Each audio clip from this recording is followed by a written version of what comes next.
네, 정보통신기술사 기본 이론을 시작하겠습니다. 예, 지금부터 손끝에서 시작하는 정보통신기술사 저와 함께 시작해 보시고요. 좀 더 많은 자료를 원하시는 분은 보시는 카페에 오시면 체계적으로 자료가 정리되어 있습니다. 네, 시작하겠습니다. 안녕하십니까. 재미없으시죠? 예, 저는 재밌는데, 예, 설명을 하기가 참 쉽지가 않네요. 오늘 이 시간에는 인증 방식에 대해서 좀 알아볼게요. 인증 방식. 그래서,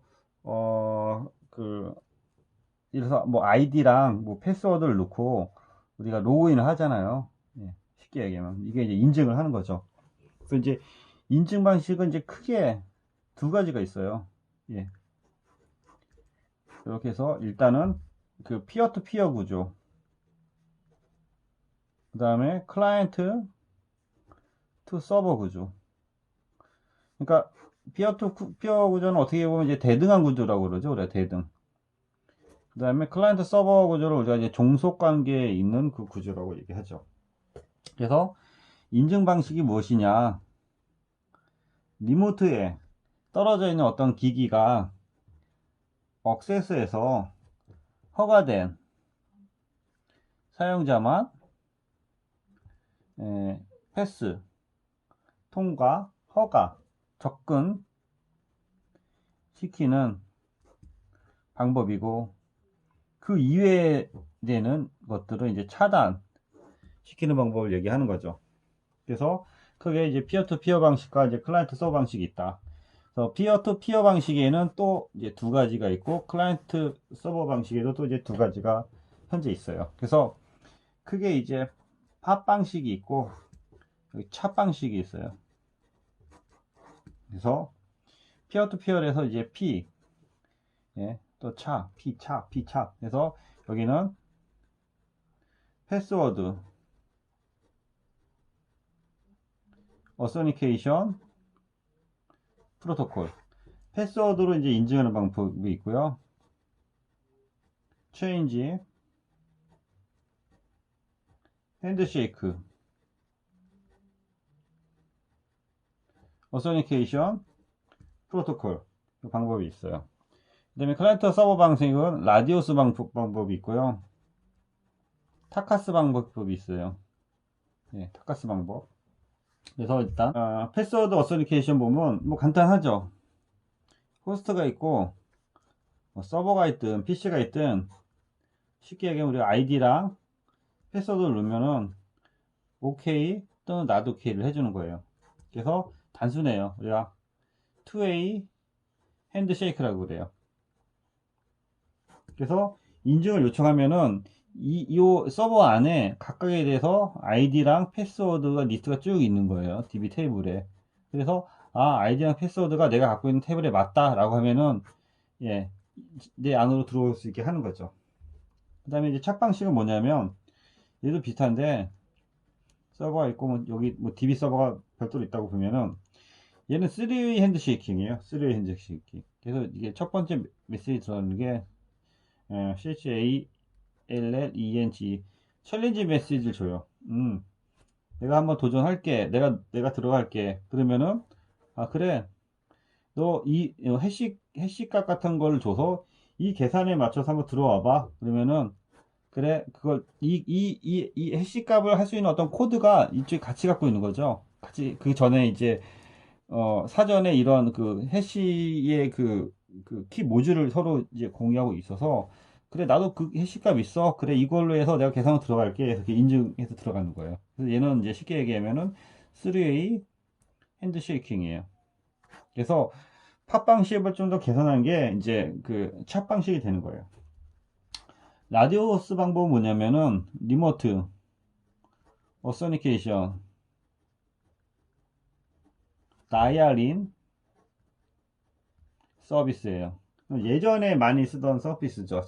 원격지를 이용해서 UDP를 해서 이제 아이디랑 패스워드에서 로그인하는 방식인데 우리 예전에 그 ADSL 모뎀이나 뭐 그런 데서 주로 쓰는 거죠. 그래서 클라이언트가 있고 여기 중간에 보면은 뭐 오라클 서버가 있어요. 오라클 서버인데 이 안에 라디우스 이제 클라이언트가 있는 거고 얘가 이제 실제적으로 있는 여기 라디오스 서버에 접근하는 거예요. 접근해서 인증을 받아내는 거죠. 그래서 사용자가 이게 네트워크 접근을 통해서 여기 보면은 다이얼 인 한 다음에 실제적으로 아웃에 한 번 더 들어가는 거죠. 그래서 리모트 상태에서 이게 들어가는 방법이고, 이제 타카스는 아, 타카스라고 하죠. 타카스. 이제 타카스 플러스가 있는데 이렇게 플레인 또는 텍스트 이런 것들을 평문화된 어떤 텍스트를 아이디나 패스워드 거기다가 이제 핀 넘버 이거를 이제 서로 공유해서 그 중간에 또 텍스트 플러스 해시 함수 값이 같이 이제 포함돼서 인증을 해주는 방법이에요. 이것에 대해서는 이제 기회가 되면은 저도 좀 더 이제 공부를 해서 알려드릴게요. 일단 이게 이제 기본적인 이제 인증 방법이 되는 거고요. 시간이 좀 있으니까 인증을 하기 위해서 사전에 우리가 이제 암호화에 대해서도 한번 알아봐야 될 것 같습니다.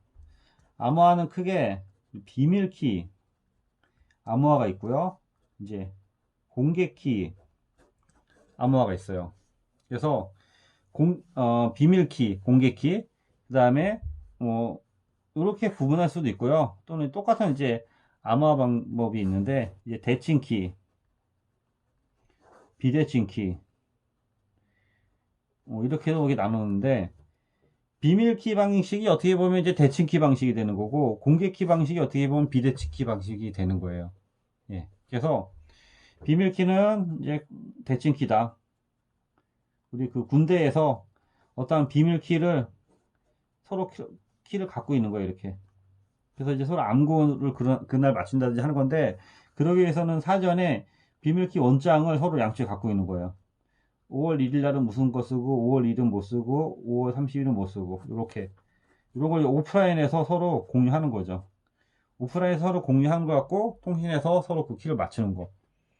예. 이게 이제 비밀키고, 이제 공개키는 크게 이제, 송신은 공개키로 해요. 그 다음에 수시는 개인키로 해요. 그래야지 이제 우리 공인인증서 같은 뭐 그런 개념이 되는 건데, 그게 이제 대칭키 얘기하는 거고, 예. 공개키는 당연히 이제 비대칭키가 되는 거죠. 이게 대칭키니까. 비대칭키가 되는 거고, 대칭키는, 송신은 공개키로 하고, 그 공개키로 해서, 이제 내가 수신된 거를 이제 개인키로 뭐 보는 거. 죄송합니다. 그게 이제 비대칭키가 되는 거고, 대칭키는 서로 간에 대칭키가 되기 때문에 서로 간에 송신과 수신 시간에 서로 비밀키 갖고 있는 거예요. 비밀키 갖고 있는 게 이제 대칭키가 되고, 송신과 수신이 다른 거, 이것이 이제 비대칭키가 되는 거죠. 그래서, 좀 더 보면은, 자, 비밀키, 다시 한번, 헷갈리네요. 비밀키. 결제는 보고요. 비밀키가, 이제 대칭키라 그랬죠? 대칭키. 비대하다. 참 크다. 비대하다. 이제 어떤 그 평문이 있어요. 평문이 있는데 얘를 어떤 키를 넣어서 암호화하면은 요게 이제 스크램블이 되는 거예요. 뭐 계란 이렇게 막 섞은 게 이제 스크램블이거든요. 그러면 얘를 다시 같은 키로 이제 풀어야지 요 원본 데이터를 이제 복구할 수 있는 거. 이런 거를 이제 대칭키라 그래요. 그래서 요 사이에 암호화하는 거, 인크립션이라고 하고 요 사이에 복구하는 거, 이걸 디크립션이라고 그래요. 네. 이게 이제 그 비밀키 방법이 되는 거죠. 그 다음에 그 비대칭키, 대칭키의 반대는 비대칭키 또는 뭐 공개키라고 할 수 있고요. 그래서 원본 데이터가 있고, 얘도 이제 여기 보면은 이제 이렇게 암호화를 하는데, 암호화해서 다시 얘를 그 키를 내서 또 이제 풀어야겠죠. 여기도 이제 같은 이제 스크램블이 되는 거고요. 그래서 원본 데이터를 이렇게 암호화하는데, 이거는 퍼블릭 키로 해요. 퍼블릭 키로. 공개 키로 하고 누가 접근할 수 있는 거니까 얘를 다시 풀 수 있는 거. 얘를 풀 수 있는 거는 프라이빗 키, 개인 키로 이제 푸는 거예요. 이런 방법이 이제 비대칭, 여기는 퍼블릭 프라이빗이니까 비대칭 키, 공개 키라고 하는 거죠. 그래서 송신자는 원본을 다 공개할 수 있는 거죠. 근데 수신자는 스크램블 돼서 이 프라이빗 키를 갖고 있어야지 공개된 키를 이제 해석할 수 있는 거죠. 그게 크게 봐서 이제 비대칭 키라는 데서 대칭 키가 되는 건데, 얘를 다시 구분하면 대칭 키, 비대칭 키 이렇게 났을 때 이를 암호화 키랑 이 복호화 키가 있는 거죠. 얘도 암호화 키랑 복호화 키가 대칭이니까 말 그대로 같아야 돼요. 비대칭이니까 이거는 같지가 않죠. 그래서 대칭 키로 주로 암호화할 수 있는 게 AES 방식, Advanced Encryption Standard, DES 방식 또는 3DES 방식, 이런 걸 많이 쓴다고 하고, 얘를 비대칭 키를 RSI라든지 ECC로 이렇게 암호하는 거, 이런 것들을 이제 비대칭 키라고 하고요. 이 용어는 한번 찾아보고요. 가물가물한데, 장점은 대칭 키는 양쪽에 쌍이 돼 있으니까 되게 빠르다는 거예요. 빠르다. 그러면은 하고 이제 간단하다.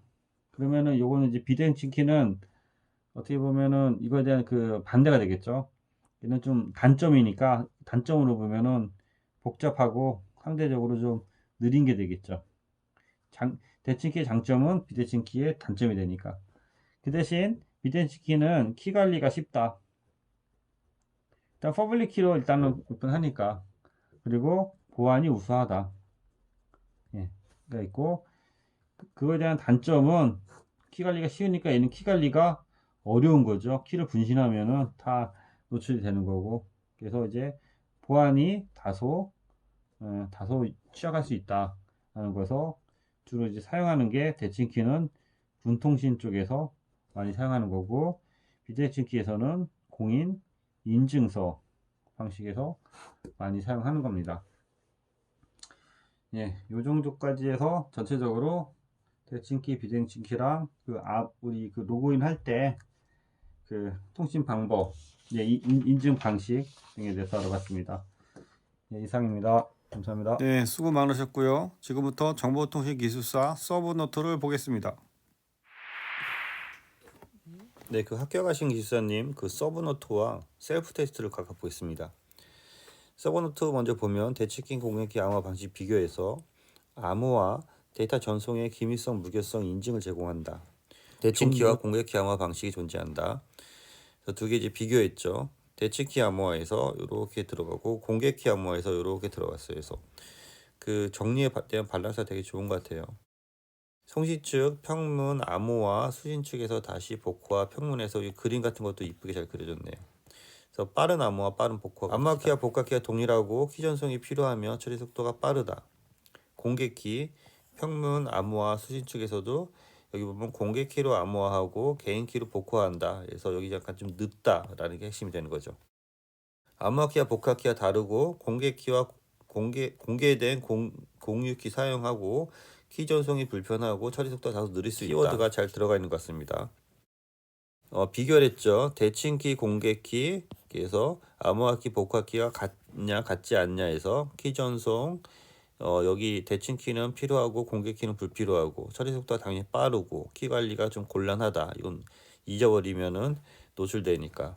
대표 알고리즘, 그래서 제가 DES라고 외우는데요. DAS에서 DS, AES, 시드 방식. 여기는 RSA, DSA, ECC 기술 동향에서 비대칭 키는 전자서명, PGP, SSL, VPN 등에서 활용하고 대칭 키는 특수 목적으로 활용된다. 군통신 등을 생각하라고 했죠. 그래서 양자 암호 통신을 활용해서 대칭 키 암호화로 보안성이 향상이 기대된다. 네, 이번에는 그 셀프 테스트한 걸 보겠습니다. 대칭 키와 공개 키 암호화 방식 비교해서 이 정도는 써야지 합격한다고 생각하시면 될 것 같아요. 게요. 통신의 정보 보안은 무결성, 기밀성, 가용성의 확보다. 아까랑 똑같네요. 기밀성 확보를 위해 암호화 기술을 적용한다. 개념, 대칭키, 암복화 키가 동일한 키, 공개키, 암복화 키가 다른 개념도 방식. 대칭키, 당연히 키가 같고 여기는 키가 틀리다. 그래서 깔끔하게 잘 쓰신 것 같아요. 장단점 비교, 장점, 대칭키는 되게 빠르다는 게 핵심이죠. 단점 키 분배 문제 있고, 고객키 반대로 적어주면 되죠. 속도가 늦고 키 분배에 키 분배 문제 해결하고 부인 방지 기능이 있다. 그래서 이거를 다시 비교해 줬네요. 그래서 대칭키, 공개키에서 2분의 n의 n-을 기사 시험에 나오는 거, 공개키는 n이 아니고 이게 2n인데요. 이런 것들 자세하게 보면 이렇게 틀리는 것들이 이렇게 보이네요. 암호화 키가 같냐 틀리냐 등등 얘기하는 거고, 여기 암호화 방식으로 해서 혼합해서 사용이 필요하다 해서 양자 암호화 얘기를 잠깐 적어줬으면 좋을 것 같은데, 예, 셀프 테스트가 약간 아쉽지만 이렇게 써도 저는 6점 이상 줄 것 같네요. 예, 참조해서 정리하시기 바랍니다. 네, 수고했습니다.